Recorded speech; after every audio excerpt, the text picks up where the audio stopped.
Testes. Hello, everybody. Nice to see you back again. So I figured that we would switch gears again on this channel because I just don't know what the fuck I'm doing. This video isn't going to be about the election or about anybody faking illnesses or anything like that. This video is just going to be pure, unfiltered praise for one of my favorite shows on television, Lost. Now, if you guys aren't familiar with Lost, it's a 6-season show that premiered on September 24th, 2004. And there was a plane crash. J.J. Abrams was the producer and director for the pilot. And it was just incredible. Now, I recently came across a video talking about how they wrote Lost. And you can imagine that it was not very well done, because they would come up with interesting questions and figure out the answers later. Not like Breaking Bad, where they had a exact beginning, middle, and end to the series. I mean, Vince Gilligan is a genius when it comes to that. I mean, it was a tight 5-season run. Lost really fizzled out for me whenever they did the flash forward in the season 3 finale. But yeah, let's just jump into it. This isn't going to be a simple recap or anything. I'm just going to kind of touch on some plot points.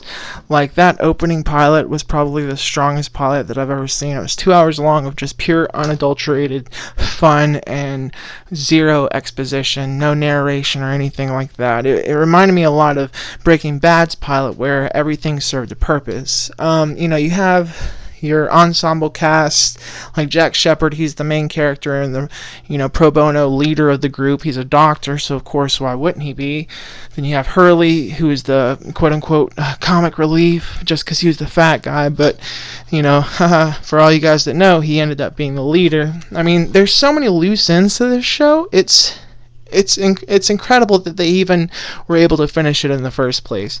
I read an article that said, the writer's strike happened in 2007, and they were halfway through season 3 whenever it started. And so that's why you had so many episodes of Sawyer and Kate and Jack just in the polar bear cages. Oh, we're still in the cages again. Oh yeah, another episode of Cages. Who would love to see that?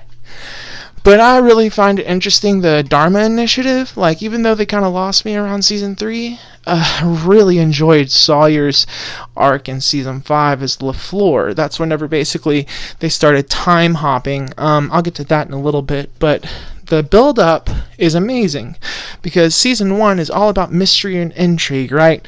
They find this hatch in the pilot episode, and there's no way that they can get into it. There's absolutely no way. They try, trebuchet.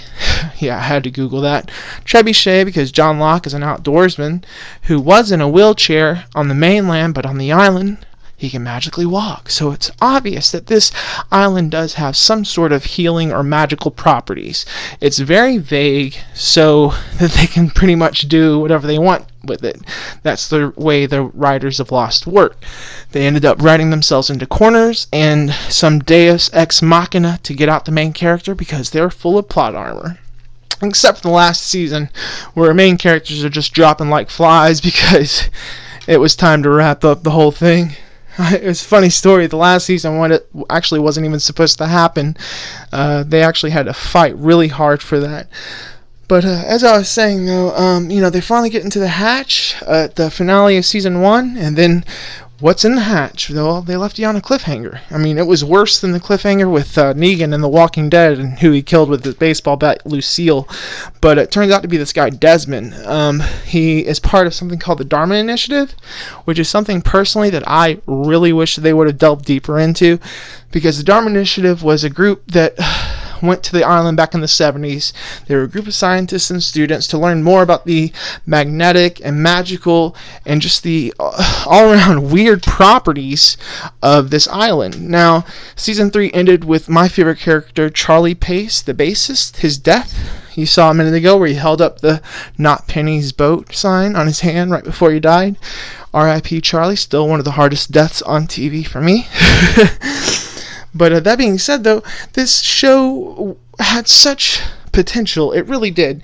And come season 4, a helicopter comes in, and oh my gosh, they're saved, and the Oceanic 6. And let me cut back to my face.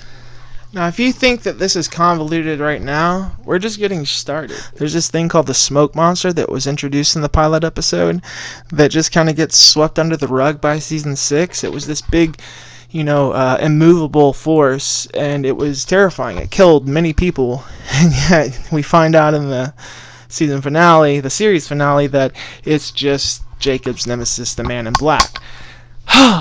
Now we got to get to the Man in Black. The Man in Black and Jacob are two people on this island that have been there for centuries, thousands of years, since the beginning of time almost. And they really didn't know where they were going with the story, so they came up with some half-baked story about how... just one second, I need an example. They said that all the evil that ever existed was in this bottle, right? And whenever you flip it upside down, the island is the lid, so it keeps all the evil out of the world. Okay, sure, man. Then Ben ends up turning some big wheel. It gets really, really off the rails. But they really jumped the shark. I want to say probably in season 4, whenever Ben literally disappeared the entire island.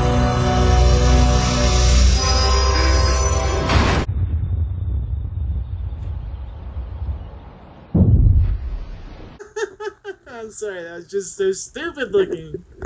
Ben is the antagonist. He's the leader of the others. He was that skinny guy. You know who Ben is if you've seen the show. Ben is actually one of my favorite characters because he's the only one that's actually been fleshed out with a positive and a negative side and human actual condition. Now, that being said, Lost does have a lot of problems, right? I mean, I didn't watch it until 2007, until the writer's strike actually happened. My brothers were like, dude, you have to sit down.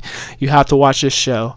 And I had just hurt my foot from jumping over a bonfire. Had to have 4 surgeries. If you guys want a story time on that, let me know. And I sat and I watched all the way up to season 4, and I was just blown away. I was ensorcelled, as Jake Gyllenhaal would say from Velvet Buzzsaw. Here, let's get back to the video. And everyone goes Norman Rockwell. Coffee smells good. Locke keeps Ben in the basement. Kate and Sawyer have a fight. Kate goes back to the beach. Sayid and Desmond head to the freighter. Des has side effects. Then he calls Penny and all is well. I love you, Penny. Gotta love Des.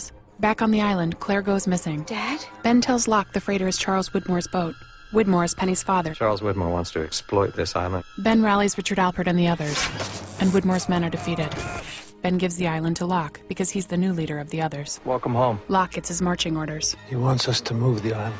And the survivors head to the freighter, but the chopper's leaking fuel. Get every ounce of extra weight off this chopper now! So Sawyer plays hero. Nice day for a swim. And finds Juliet drunk on the beach. The chopper makes it to the freighter, but Des is freaked. Get away, there's a bomb! Did he say bomb? So they bug out, and Jin is left behind. They head back to the island, just as Ben turns a big donkey wheel. The sky turns white and the island disappears. It's gone. No way. They get picked up in the middle of the ocean. There's a boat. This time it is Penny's boat, and Desmond is reunited with his girlfriend. Okay. Jack, Kate, Aaron, Sayid, Hurley, and Sun make it back to the mainland and are met by a media frenzy. They become known as The Oceanic Six. and they decide to lie to protect the friends they left behind. It happened really fast. Jack and Kate give it a go, Of course I will, yes. but the lie takes its toll and Jack becomes an addict. You can't do this. Kate pretends to be Mummy to Claire's baby Aaron. Sayid is a hitman working for Ben. Sun has her baby and is determined to avenge Jin's death. Hurley is a patient in a mental hospital and haunted by the lie. I think it wants us to come back. Meanwhile, their friends back on the island have joined up with the freighter people, and the island starts flashing through time. That's right, time travel. Good luck with that. They travel to the 1950s and they meet the others. What's it to you? The 50s others have a hydrogen bomb. Bury it, and everything will be fine. They also find Jin. Jin? He's alive. What do you say? Yay. But the time travel makes their noses bleed and they slowly start to die. So Locke turns the donkey wheel and sees Jack's dad. Say hello to my son. The time flashes stop. I think it's over. But Sawyer and his group are stuck in the 1970s with the Dharma Initiative. And Locke pops out 3 years in the future in the Tunisian desert and goes looking for his friends. Hello, Hugo. They're not happy to see him. I'm not going back. The answer is no. Please, listen. Locke finds Jack and tells him that the Oceanic Six must go back to the island. Jack freaks. It's over. Locke is a broken man and wants to hang himself. Ben helps out. I'll miss you, John. Jack grows a beard, starts flying again, hoping he'll crash. How about a newspaper instead? He reads an obituary and learns that Locke is dead. Jack is upset by this and tries to jump off a bridge. But Ben finds Jack Hello, Jack. and tells him that Locke was right and the Oceanic Six have to go back to the island to save their friends. We're gonna have to bring him too. Creepy. Jack cleans up, and they meet a woman named Eloise Hawking. She has a cool Dharma station on the mainland, The lamppost. and she knows how to get the Oceanic 6 back to the island. Ajira Airways Flight 316. So they go. Pretty crazy, huh? Over the Pacific, there's another white flash, and Jack, Kate, Hurley, and Saeed are transported back in time to... 1977. What? Back in the present, the Ajira plane lands safely on the island. Ben and Sun are back. Sun wants to find Jin. Do you know where he is? John Locke is no longer dead. You're alive. Huh. Locke has new confidence. Orders Ben around. Better get to it then. He tells Richard Alpert. Take me to see Jacob. Jacob is the invisible guy in the creepy cabin. He's been the spiritual guru of the island for many moons. But he has a mysterious nemesis, the man in black. Do you have any idea how badly I want to kill you? What a coincidence. Locke wants to find Jacob. So I can kill him. Locke gets Ben to do the dirty work. Then he kicks Jacob in the fire and Jacob burns. But out on the beach, the Ajira folks open up a box. It's Locke, and he's still dead. So who is this other Locke? Good question. Everybody say namaste. Namaste. Back in the 1970s, it's a different world. Sawyer and Juliet are an item. I love you. Hurley's a Dharma chef. Try the dipping sauces. They really bring out the ham. And Sawyer's head of security for the Dharma Initiative. Evening, Enos. Jack is laid back now, and Kate's not a fan. I like the old you. Saeed meets the young version of Ben, I'm Ben. and he tries to kill him.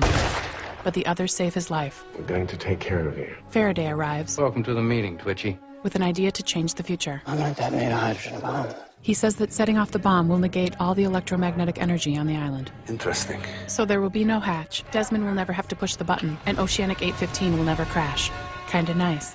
Jack likes the idea. This is our destiny. Kate thinks he's crazy. Do you know who you sound like? Faraday gets killed by his own mother. Why did you do that? So Jack drops the bomb down the big hole. All hell breaks loose, but there's no kaboom. Juliet gets sucked in the hole. Sawyer loves Juliet, so he tries to save her. Don't you leave me. I love you, James. Juliet falls, very sad. But deep inside the hole, Juliet finds the bomb, hits it with a rock. The screen goes to white instead of black. Cool.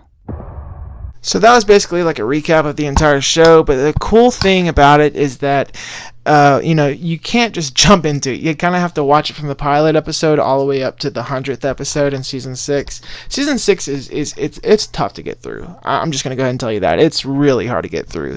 There's so many loose ends and plot holes that the writers just completely forgot about. I mean, literally, they were quoted in articles saying, I didn't have an ending to that.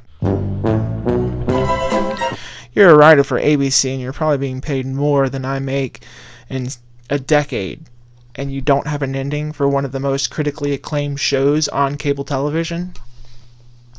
Shame on you, sir. Do I recommend it? If you have the time. I mean, it is a long watch. Every episode is 44 minutes. Season finales can sometimes be 1 to 2 hours. The pilot is 2 hours.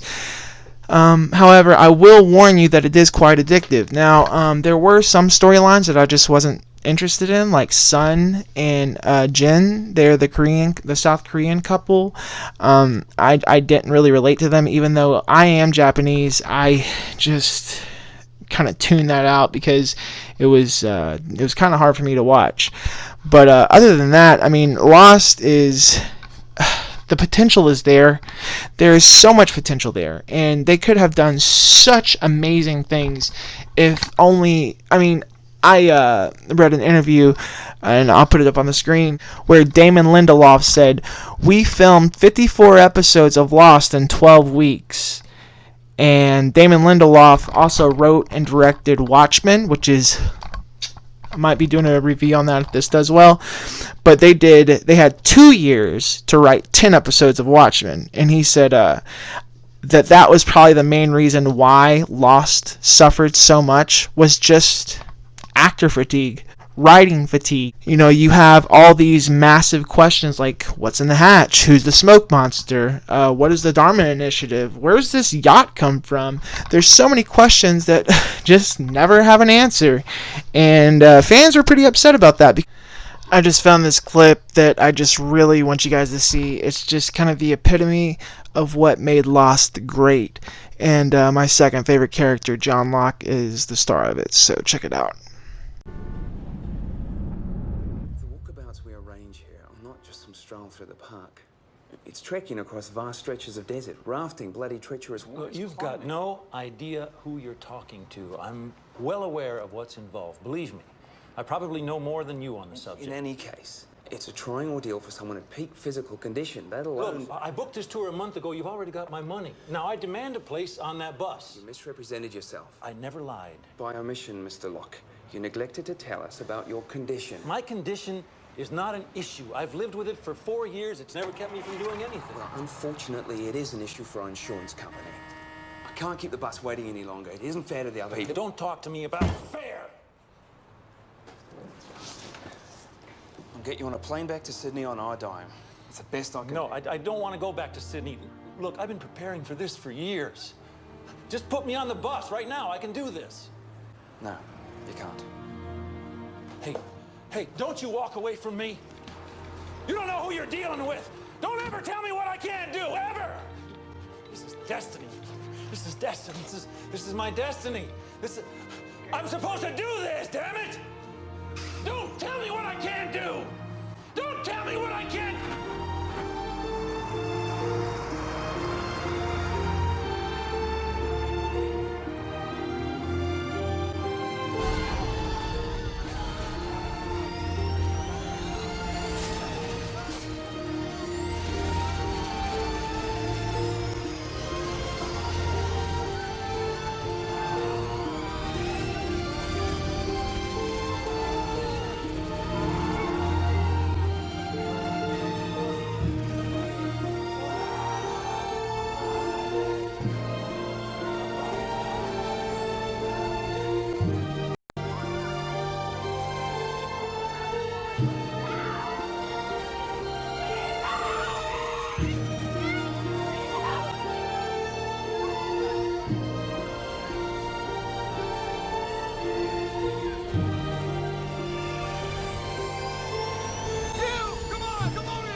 I believe that the saddest thing about the show Lost is the fact that there's this article by The Independent, and it's titled "Lost Writer Admits They Just Made It Up as They Went Along."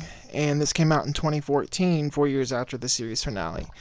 A writer on Lost, who will remain unnamed, has revealed what many suspected the whole time, that there was never a plan for how to end the show. And each season they would think of quote-unquote fucked up things to keep viewers entertained. Prison Break writer Nick Santora recalled the time as his Lost writer friend, who he would not name, came clean during a Nerdist Writers Panel podcast, an admission he was pretty appalled by. Quote, "We had an expression in the room which was, 'No polar bears,' a reference to Lost," he explained. "I had friends that were writing on Lost. I can't say who they were, and I was watching football with one of them, and I was telling them how much I love the show, and I'm like, how are you going to pay all this stuff off?" End quote. And he looked at me and goes, "We're not." And I go, "What do you mean you're not?" He said, quote, "We literally just think of the weirdest, most fucked up things and write it, and we're never going to pay it off." And I looked at him and I'm like, that is such bullshit. You were completely fucking with the audience. And when this came to light, many people were very mad. Quote, "I want to bring a class action lawsuit on behalf of everyone who watched Lost all those years. Nina Hartley, a porn star, jerked people off less than Lost did." That's actually really funny. In September, Lost showrunner Carlton Cuse claimed that a 7th series of the shipwreck drama is inevitable now that Disney owns the rights to it. Disney owns the franchise. It made them a lot of money. It's hard to imagine it will just sit there idly forever, he told ABC to a collective groan from viewers. So we're going to have Lost Season 7 by Disney. And I don't know how to feel about this. I mean, seeing how they treated the Star Wars trilogy, I'm a little apprehensive. Maybe if they get all new characters, maybe I'll be on board. But as it stands, I just feel like it's trying to milk a cow that is clearly out of milk. This is just another great scene from season 2, where Locke has barricaded himself in the hatch, and the point of this hatch is you have to push a button every 108 minutes to quote-unquote save the world. Well, John is like, there is no button, you know, it doesn't exist, it doesn't do anything, we're doing this for nothing. And of course Desmond ends up having to save the day by initiating what's called a failsafe, which you'll see in a second. It's like a key around his neck. But I mean, John Locke is very convincing in his convictions, and he really truly believes that the button serves no purpose, and it's a social experiment of sorts left over from the Dharma Initiative that they, you know, learned about early in the season. But now we got 30 seconds left, and John Locke is in the room by himself, and what's Desmond gonna do? John Locke doesn't know that there's a failsafe, so Desmond crawls under the installation, and he makes his way to the failsafe key, and it's actually pretty interesting. When he actually turns the key, his consciousness begins traveling through time. I know it sounds a little ridiculous, but if this doesn't get you into it, then you're not going to like it. I'm just going to go ahead and tell you that, because it's like this, but on steroids. I'm giving you a very dumbed down, very vague description of what's going on, but I'm purely interested in the lore of it. And the fact that they're talking about doing a season 7 with Disney, unless they get the original cast back, I really don't see how it will work. I know I said the complete opposite. There goes the failsafe right there. The magnet is overloading. John Locke is wrong. Desmond Hume enters the key, sees his love of his life, Penny, one last time in his mind, and turns the key, and a blinding white light engulfs everybody and explodes everybody, and oh yeah, kills Mr. Echo. Sorry, spoilers, because the series finale that we got was kind of like a flash sideways type deal, where I guess the crash never occurred in 2004, so we're back in 2004, and Jack is the only one that's aware, and I guess like he touches people like Charlie and Desmond and everybody on the flight, and they start to remember. It kind of delves into the many worlds interpretation, and it takes itself entirely too seriously to be thoroughly enjoyable. But if you can get past the weird purgatory under vibes about the series finale, I mean, I think that it's worth the watch. It's definitely worth the watch for seasons 1 and 2. Oh my god. If you start the series on the pilot, you will not want to stop until you find out what's in that goddamn hatch. But anyway, I've been talking too much. Thanks, girl. God, I forgot her name. I'll put her link down in the description for the video, for the clips that I used. Her Lost recap in under 8 minutes. And if you guys have any questions or comments, be sure to leave them down below, and be sure to leave a like and subscribe. And if you hated this video, be sure to leave a dislike, because all likes are the same. Love you guys. No, I don't.